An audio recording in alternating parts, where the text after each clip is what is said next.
in La Villa, but I wanted to maybe catch a flavor of what was going on by sharing with you quotes, statements, mission statements, and misquotes that have stuck with me over the years. So I'll start by quoting the Grateful Dead. What a long, strange trip it's been. But it's been awesome. So I stayed home when my daughter was born until she was about 3 years old. And in 1985, I decided to go back to work. And I was a little anxious because I said, well, there's a gap in my work history. Maybe I'm not going to find a job. So to my surprise, the very first job interview I went on for a lab position, I would like to offer you the position. Like, this is great. Is it my experience? Is it my education? And because we like to hire housewives for the lab. They're very multitasking. I didn't take that job. Instead, I took a job with an environmental lab, that's where I learned to run a mass spec. I did extractions, I did mass specs, I did priority pollutants and wastewater and soil. I did that for 3 years, and then I decided to apply to BMS. So the department at that time, well, it was S, as we already established. It was just S. So they felt that they were really like going out on a limb because I had a biology degree. I didn't have a chemistry degree, and the department didn't hire biologists.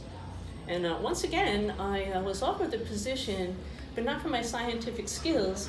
I was hired because I could use an obscure computer language called reverse Polish notation and program mass spectrometers.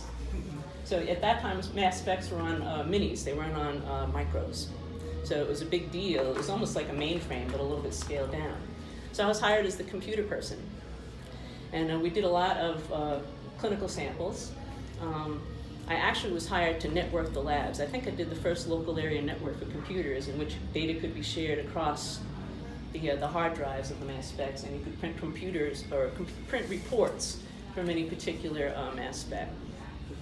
And ran a lot of samples, but because I had a biology degree, I really wasn't encouraged to develop new methods.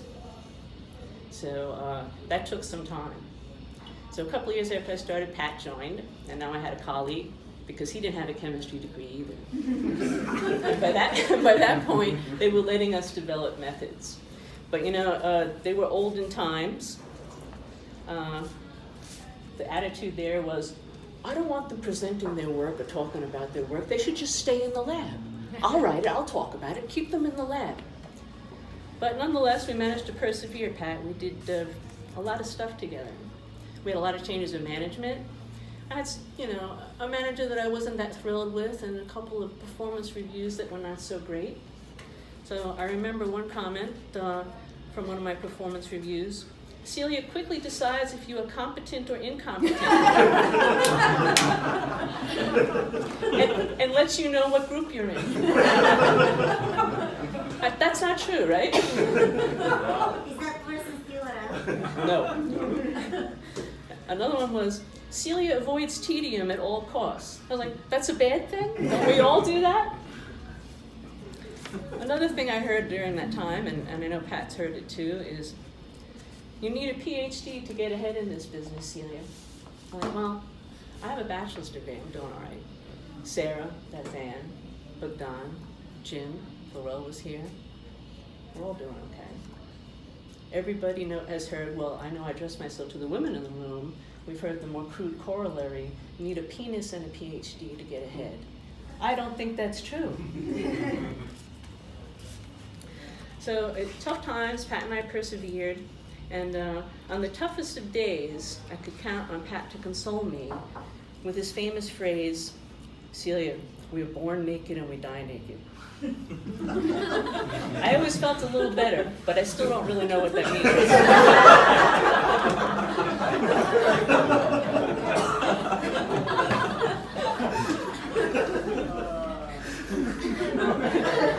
had abandoned me and went into discovery.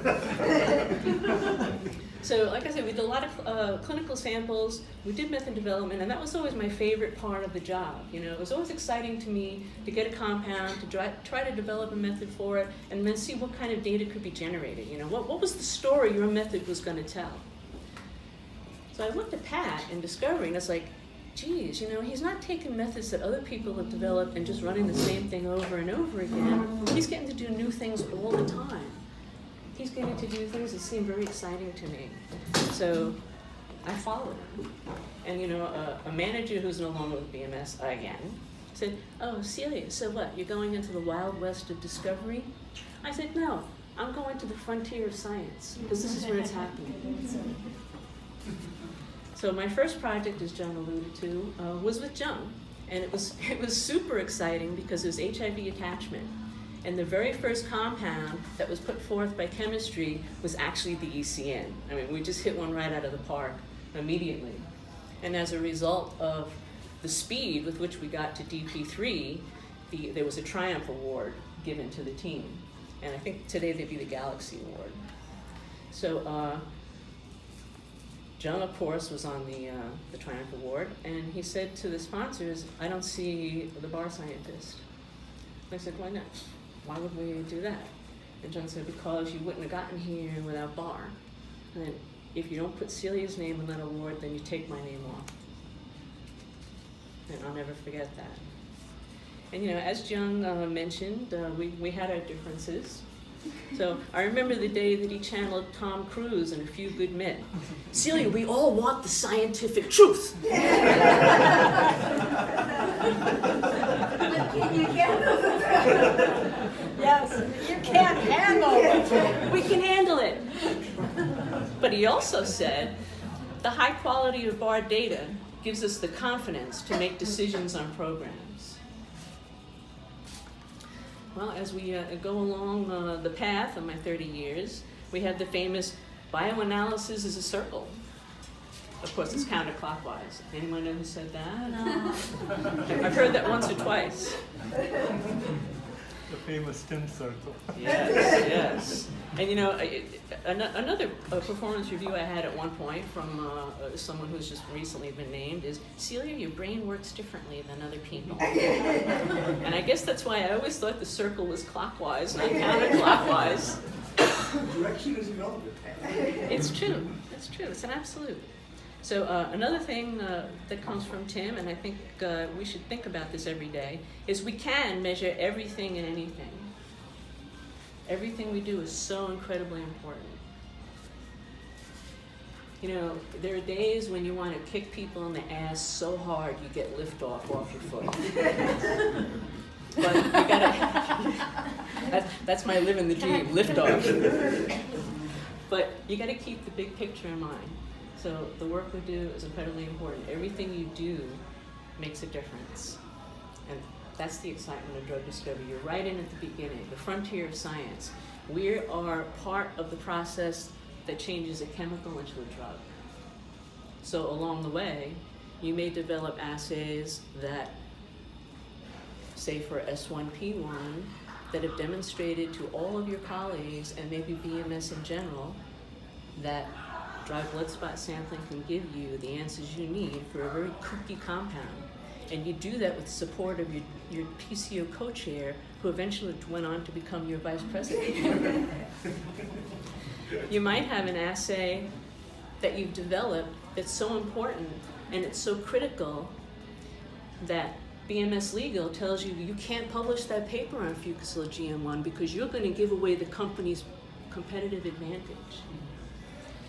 You might have an assay that is so exquisitely sensitive and overcomes so many challenges that now it's sensitive enough to understand the mechanism of action for our first intratumoral asset, STING. You might have an assay when you support a program for gene therapy that produces such critical data, it causes BMS to change their whole business plan. A single data set can mean everything. You could have a biomarker assay for TLA1 that has shown the whole program that the target is wrong.